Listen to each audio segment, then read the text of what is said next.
Assalamualaikum warahmatullahi wabarakatuh.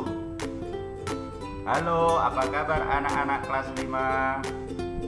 Sehat semua ya? Alhamdulillah. Hari ini sudah sarapan semua? Ya, bagi yang belum, jangan lupa ya, setelah ini nanti sarapan dahulu ya, agar badannya tetap kuat, sehat ya, agar terlindungi ya, anak-anak. Sebelum kita mulai belajar, mari kita berdoa terlebih dahulu ya. Berdoa, mulai. Berdoa selesai. Oke anak-anak, hari ini nanti kalian akan belajar tentang tema 9 subtema 2 ya, benda-benda di sekitar kita. Anak-anak sudah menyiapkan pensil dan bukunya ya, pulpen atau pensil boleh ya. Kita akan belajar tentang ini benda-benda di sekitar kita.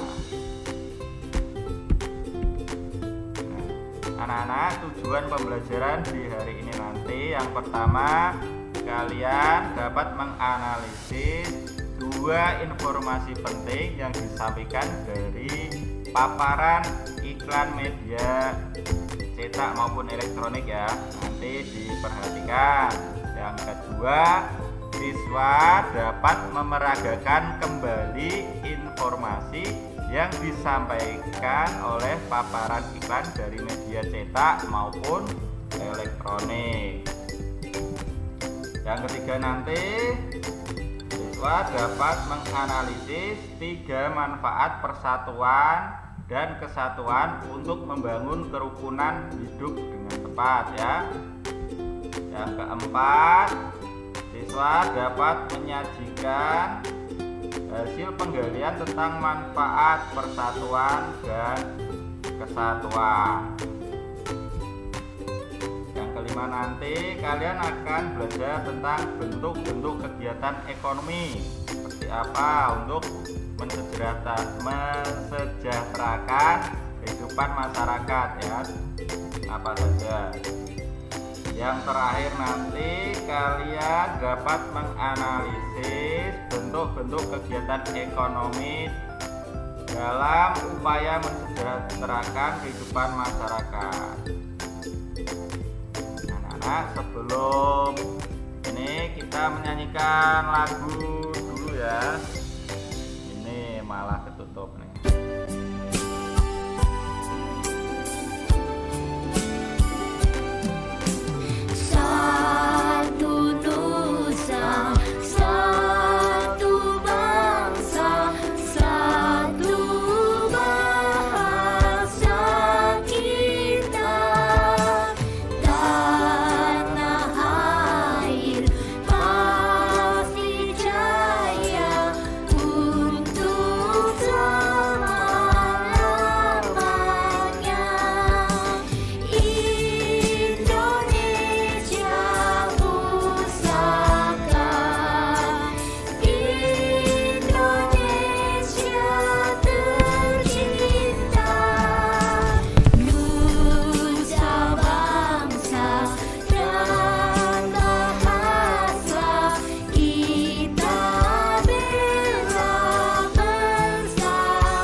Hari ini tadi sudah menyanyikan lagu Satu Nusa Satu Bangsa ya.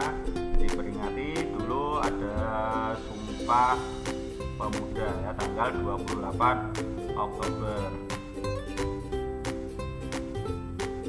Nah, kita mulai belajar ya. Coba perhatikan iklan berikut ini. Ada iklan apa ini? Teh botol, ada iklan kopi Gude, dan ada juga iklan mie sedap. Anak-anak, dari ketiga iklan ini apakah semuanya terlihat menarik? Iya, menarik semua ya. Bagaimana? Kok bisa menarik? Apa kira-kira yang menyebabkan iklan ini terlihat menarik apa? Iya, betul sekali. kita ini gambar dan tulisannya singkat ya, singkat, padat, dan jelas. Misalnya ini teh botol sosro, kata-katanya apa ini?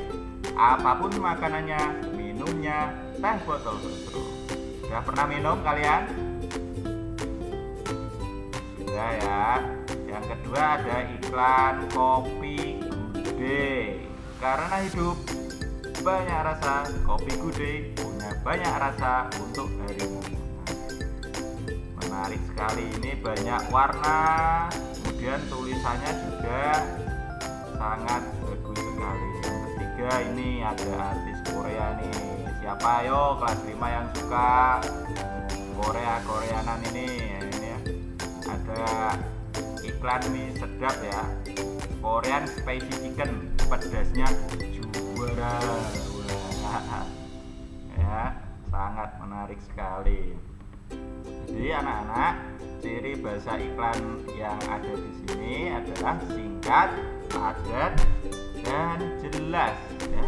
Semuanya menyebutkan kelebihan dari produk iklan tersebut.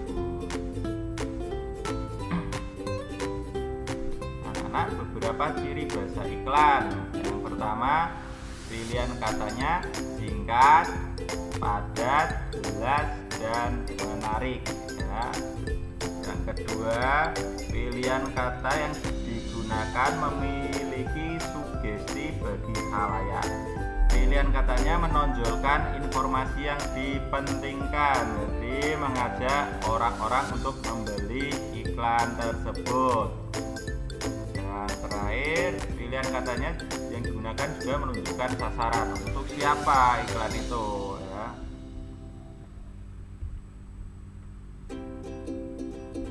Nah, anak-anak, setelah tahu ciri bahasa iklan ya, kalian akan belajar memeragakan iklan. Di sini ada iklan teh botol sosro ya. Seperti apa iklannya? Kita lihat. Iya.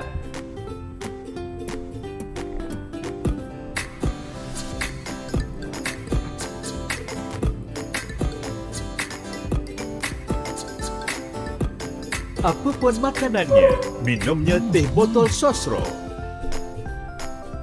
Ya, sangat singkat sekali ya anak-anak. Apapun makanannya, minumnya teh botol sosro. Nah, seperti itu. Nanti anak-anak belajar ya di rumah ya, memperagakan, kirim videonya ke WA maupun Google Classroom ya. Anak-anak, ini LKPD yang pertama, ayo mengamati. Setelah mengetahui ciri-ciri bahasa iklan tadi, sekarang anak-anak perhatikan contoh iklan elektronik ya, yang ada di TV, boleh radio ya. Identifikasi ciri-ciri bahasa yang mampu menarik perhatian khalayak pada iklan tersebut. Misalnya ini produk yang diiklankan apa? Indomie goreng. Ciri bahasa yang terkandung dalam iklan. Ini kalian nanti tuliskan kalimat iklannya ya. Ada 3, boleh bebas, makanan, minuman, ataupun produk yang lain boleh ya. Terserah, ini nanti kalian mencari dari iklan elektronik ya. Paham untuk tugas yang pertama ini? Lanjut ya.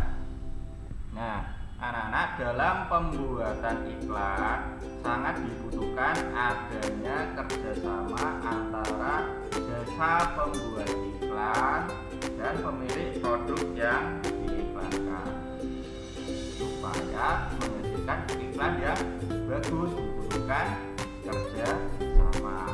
Selain kerjasama dalam periklanan, kerjasama juga dibutuhkan dalam kehidupan sehari-hari, berbangsa dan bernegara ya. Nah, ini kita literasi sebentar. Ayo membaca. Masyarakat Indonesia dikenal kemajemukannya. Salah satunya kemajemukan agama.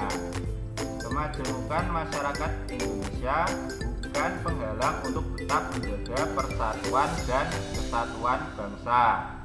Sebaliknya, kemajemukan yang ada justru menjadi modal yang kuat untuk memperkokoh persatuan dan kesatuan bangsa.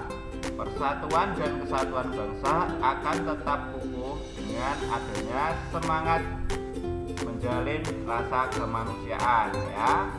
Tingginya sikap toleransi serta keharmonisan yang untuk hidup secara berdampingan dan segenap masyarakat Indonesia juga dapat mendukung persatuan dan kesatuan bangsa.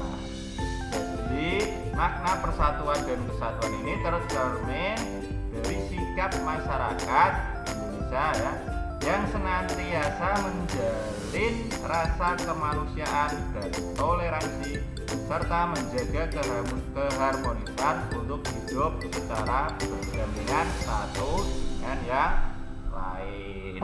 Dengan gotong royong, pekerjaan seberat apapun akan terasa ringan dan cepat selesai. Nah, itulah makna penting persatuan dan kesatuan yang tercermin dalam sikap menjalin persahabatan, kekeluargaan, dan sikap saling tolong menolong antar sesama.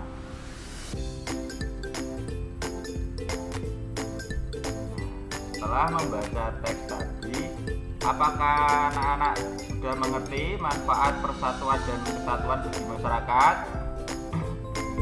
Apa tadi? Ya, salah satunya menciptakan kehidupan yang rukun. Kemudian pekerjaan berat akan terasa ringan, lebih cepat, ya, hidup damai. Nah, ini baca, ayo. Manfaat persatuan dan kesatuan masyarakat, ya. Membangun kerjasama antar warga, menumbuhkan rasa toleransi antar warga, saling membantu, hidup menjadi damai dan aman.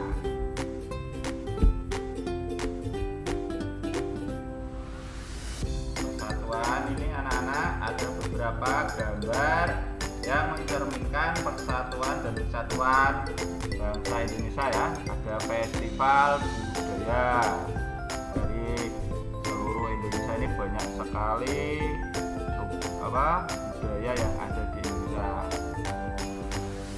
Ada kerukunan antar beragama dan semangat gotong royong, kekeluargaan, membangun rumah, bangun jembatan, dan lain-lain.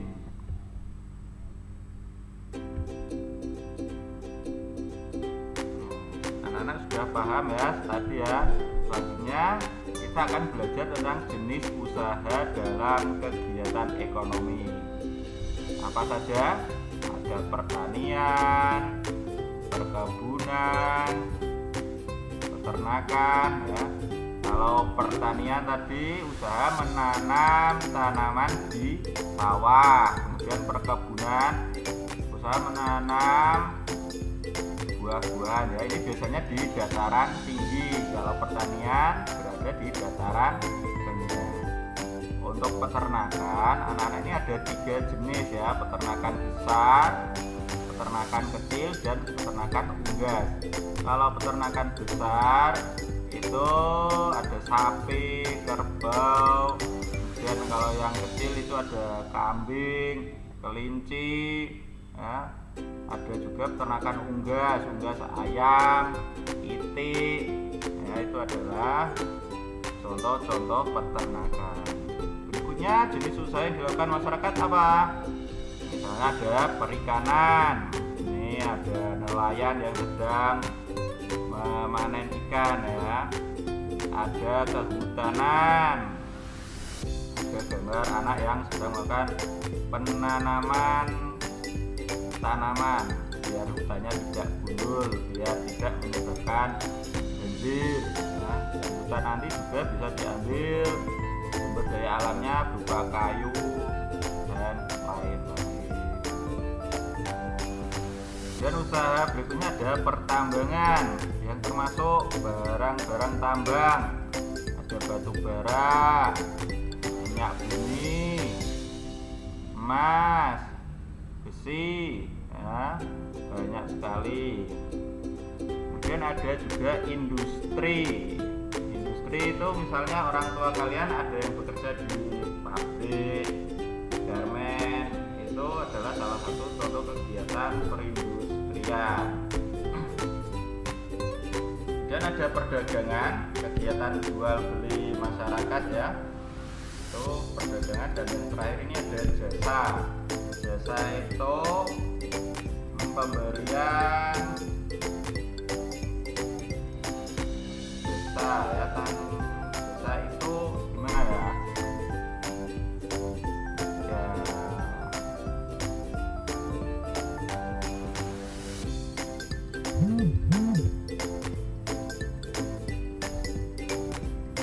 Yang berikutnya adalah jasa. Anak, kita lihat video ini sebentar ya. Iya.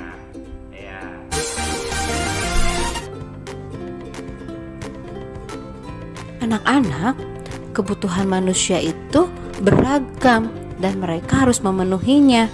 Tahukah kalian apa saja kebutuhan manusia?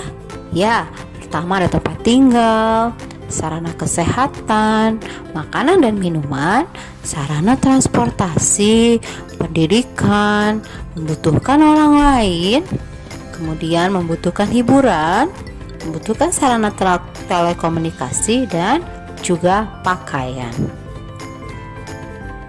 Anak-anak, untuk memenuhi kebutuhan manusia tersebut, manusia melakukan berbagai jenis usaha di bidang ekonomi, yaitu di bidang pertanian, perkebunan, peternakan, perikanan, kemudian melakukan jasa, kehutanan, bidang pertambangan, perindustrian, dan melakukan perdagangan. Mari kita bahas satu persatu. Yang pertama, kita bahas tentang pertanian. Pertanian adalah mengelola suatu lahan atau tanah dengan usaha tanam menanam. Untuk meningkatkan hasil pertanian, ada beberapa cara yang dilakukan oleh para petani. Yang pertama ada intensifikasi, yaitu usaha untuk mengelola lahan dengan yang ada dengan sebaik-baiknya. Yang kedua, ekstensifikasi, usaha meningkatkan hasil pertanian dengan memperluas lahan yang sudah ada. Dan yang ketiga, diversifikasi, yaitu usaha memperbanyak jenis tanaman yang ditanam dalam suatu lahan. Dan yang keempat, rehabilitasi, usaha memperbaiki lahan pertanian yang sudah tidak subur. Dan yang kelima, mekanisasi, usaha meningkatkan hasil pertanian dengan menggunakan mesin pertanian modern.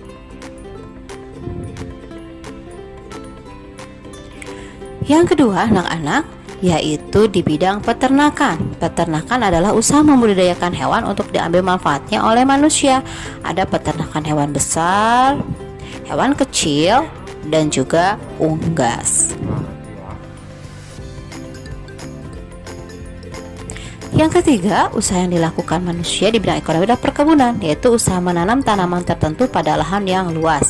Ada perkebunan tanaman musiman dan juga ada tahunan. Yang keempat, yaitu di bidang kehutanan, yaitu upaya untuk membuat, mengelola, menggunakan, dan melestarikan hutan untuk kepentingan manusia, di mana hutan ini diambil hasilnya untuk manusia atau juga untuk menjaga keseimbangan alam.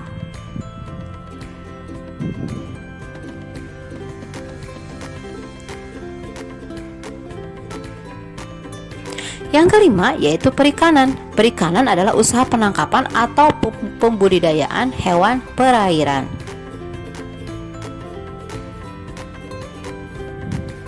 Dan yang keenam adalah usaha bidang pertambangan, yaitu usaha untuk menggali dan mengelola sumber daya alam dari dalam bumi. Ada barang tambang mineral logam, yaitu barang tambang berupa biji dan dapat menghantarkan arus listrik. Ada barang tambang non logam, yaitu barang yang tidak termasuk barang tambang mineral logam, juga sumber energi. Dan yang ketiga ada barang tambang sumber energi, yaitu barang tambang yang dapat menghasilkan energi. Yang ketujuh ada bidang perindustrian, yaitu usaha mengolah bahan mentah menjadi bahan baku atau barang jadi. Dan yang kedelapan adalah perdagangan. Perdagangan adalah kegiatan membeli barang dari orang lain untuk selanjutnya dijual kembali ke orang lain.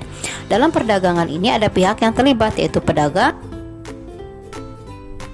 Oke anak-anak, sudah bisa ya tadi banyak sekali kegiatan ekonomi yang dilakukan masyarakat. Ada pertanian, peternakan, perindustrian, perikanan, perkebunan, jasa, industri, dan lain-lainnya, banyak sekali. Anak-anak, nanti kalian ya coba identifikasi kegiatan masyarakat yang ada di sekitar rumah kalian ya. Usaha apa saja yang dilakukan di tetanggamu, depan rumahmu, belakang, samping kanan rumah. Nanti kalian bisa bekerjasama dengan orang tua ya untuk melakukan tugas ini. Dan analisis juga apakah ada produk unggulan ya, yang berada di sekitar kalian. Ini nanti coba cari tahu, diskusi dengan orang tua ya. Anak-anak, kita sudah sampai kesimpulan. Yang pertama tadi kita sudah belajar ciri bahasa iklan ya. Ciri yang utama adalah menarik, singkat, tepat ya, logis. Ini coba kalian baca, catat ya yang merupakan penting. Yang kedua ada manfaat, persatuan dan kesatuan, membangun kerjasama masyarakat, toleransi, saling membantu, menjadikan hidup damai dan aman. Yang terakhir, kegiatan ekonomi adalah kegiatan dilakukan manusia untuk memperoleh barang atau jasa. Kegiatan ekonomi ini dilakukan dengan tujuan agar masyarakat dapat memenuhi kebutuhan untuk mencapai kemakmuran. Nah, tadi ada 8 kegiatan ekonomi yang dilakukan oleh masyarakat. Ya, sekian anak-anak kegiatan belajar hari ini. Jangan lupa tugasnya tadi dikirimkan di Google Classroom ya. Coba diakhiri, Pak Budi ingatkan lagi, tetap menjaga protokol kesehatan ya, dari memakai masker, kemudian jaga jarak, hindari kerumunan, nggak usah pergi kemana-mana dulu ya, sesuai anjuran pemerintah. Dan yang terakhir adalah sering-sering cuci tangan menggunakan sabun. Demikian pembelajaran untuk hari ini. Aku diakhiri, wassalamualaikum warahmatullahi wabarakatuh.